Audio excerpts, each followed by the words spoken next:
Bonjour à tous et bienvenue sur le JT du Coin, l'émission qui récapitule les actus crypto récentes et qui est sponsorisée aujourd'hui par Bitvavo.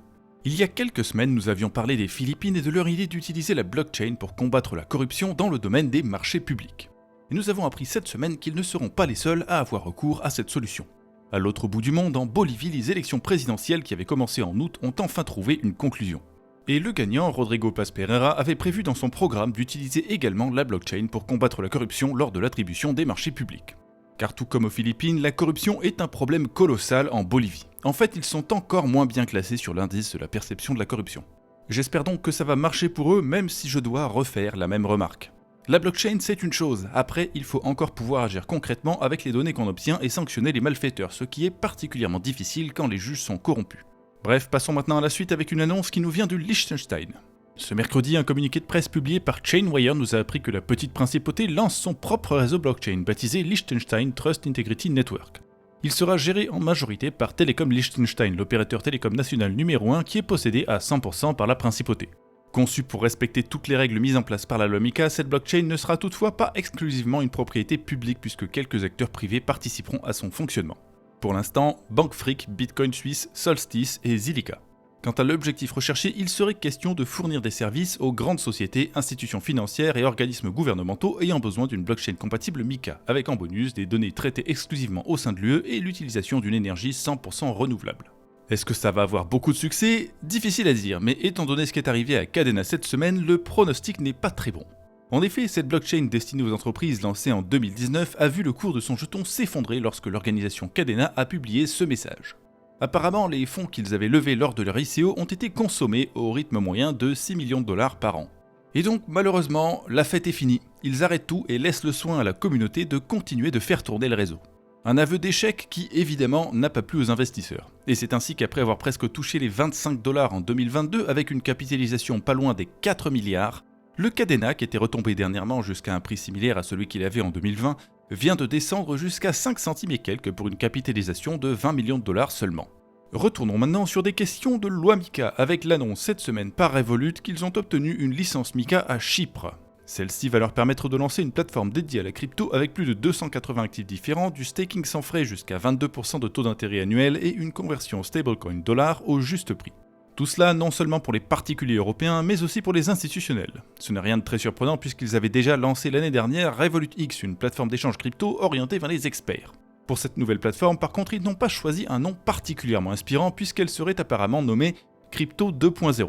Déjà, rien que d'un point de vue référencement Google, c'est pourri et en plus, c'est un peu ridicule qu'une plateforme d'échange centralisée prenne un nom qui sous-entend que c'est une version améliorée d'un écosystème entier composé de réseaux financiers décentralisés. À moins qu'ils aient choisi ça pour faire concurrence à Crypto.com, auquel cas, sauf erreur de ma part, c'est pas impossible que ça finisse au tribunal s'ils ne changent pas de nom. Quoi qu'il en soit, cette plateforme n'est pas encore disponible, alors en attendant de voir ce que ça donne, si vous avez besoin de créer un compte sur une plateforme d'échange qui existe déjà, le Journal du Coin vous propose d'essayer Bitvavo, qui vous permet d'échanger plus de 400 actifs différents et qui dispose par ailleurs d'une garantie de 100 000 € sur votre compte, comme ce serait le cas dans une banque. Si tout ça vous intéresse, vous pouvez cliquer sur notre lien d'affiliation en description et bénéficier en plus d'un bonus de 25 € offert en investissant 100 € dans les 7 jours suivant la création d'un compte. Et maintenant, revenons-en aux actus avec la dernière annonce d'une plateforme concurrente, plus exactement Coinbase. Là-bas par contre, il est question d'intelligence artificielle. Ce jeudi, la plateforme de Brian Armstrong a annoncé le lancement de PaymentsMCP, un outil conçu pour permettre aux LLM d'émettre des transactions crypto. Et ce sans avoir besoin de la moindre clé d'API de plateforme d'échange. Au lieu de connecter votre LLM à Coinbase par exemple, vous le connectez à PaymentsMCP qui tourne sur votre ordinateur et qui fait à la fois office de portefeuille, passerelle fiat crypto et système de paiement de service. Avec ça, les capacités des agents intelligents sont démultipliées et tout ça se fait dans un cadre contrôlé par l'utilisateur puisque PaymentsMCP permet aussi évidemment de fixer toutes les limites que les agents intelligents doivent respecter en exécutant leurs tâches. Alors évidemment, ce n'est pas tout à fait du bénévolat puisque la passerelle fiat crypto qui est proposée, c'est Coinbase.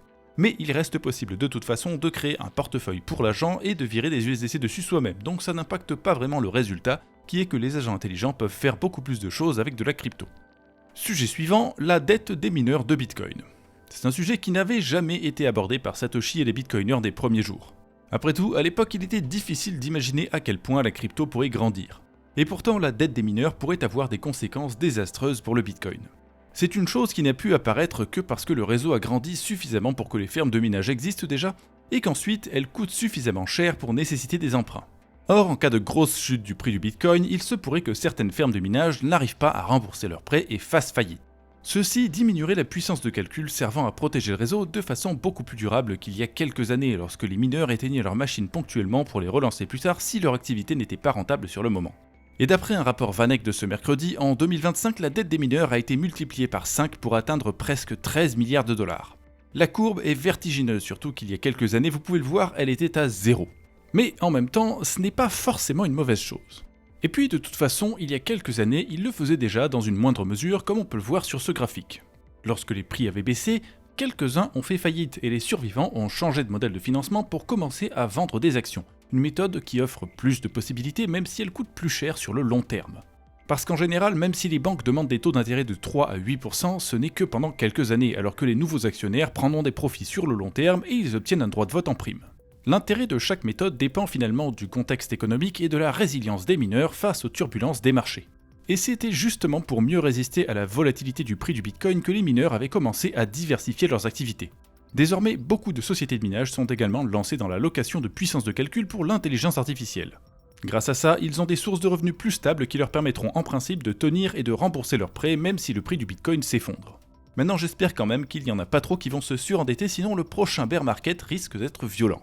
Et pour en finir avec les actus de la semaine, il faut qu'on parle un peu de la Russie. Parce que pour mener sa guerre en espérant entrer dans les livres d'histoire comme fondateur de la nouvelle URSS, Vlad le Défenestreur a besoin d'argent. Pour cette raison, il a recours avec son gouvernement à de multiples stratagèmes et la crypto en fait évidemment partie.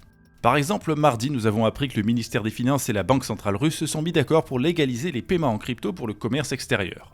Alors bon, ça fait déjà un moment que ça dure, mais les cas les plus notoires et ponctuels étaient surtout le fait du gouvernement et des oligarques qui en sont proches parce qu'ils n'ont pas vraiment besoin de respecter la loi.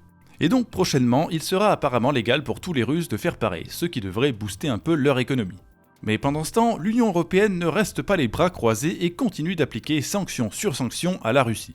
Jeudi, le Conseil européen a annoncé une 19e vague de sanctions composée de 69 mesures distinctes destinées à étouffer la Russie en la privant d'argent, d'énergie et de matériel militaire.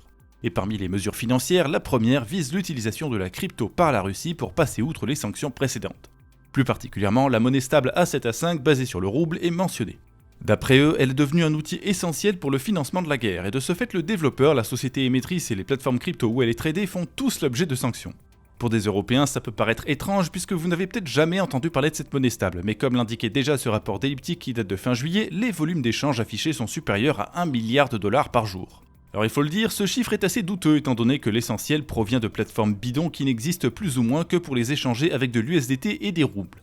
Mais d'un autre côté, c'est pas totalement étonnant pour une espèce de Ponzi coin qui garantit un taux d'intérêt de 50% pour ceux qui déposent des vrais roubles chez la société émettrice. En tout cas, je ne suis pas convaincu que ce sont les sanctions sur cette monnaie stable qui vont changer le cours de la guerre. Surtout que la Chine, l'Inde et la Corée du Nord n'ont rien à cirer de ce que peut dire l'Union européenne. Tout ce que ça va faire, c'est qu'une monnaie stable qui est déjà totalement absente de toutes les plateformes crypto américaines et européennes le restera. Et sur ce, nous en avons terminé pour aujourd'hui, alors je vous souhaite une bonne fin de journée, une bonne semaine, et j'espère qu'on se retrouvera dimanche prochain sur la chaîne YouTube du Journal du Coin. A bientôt.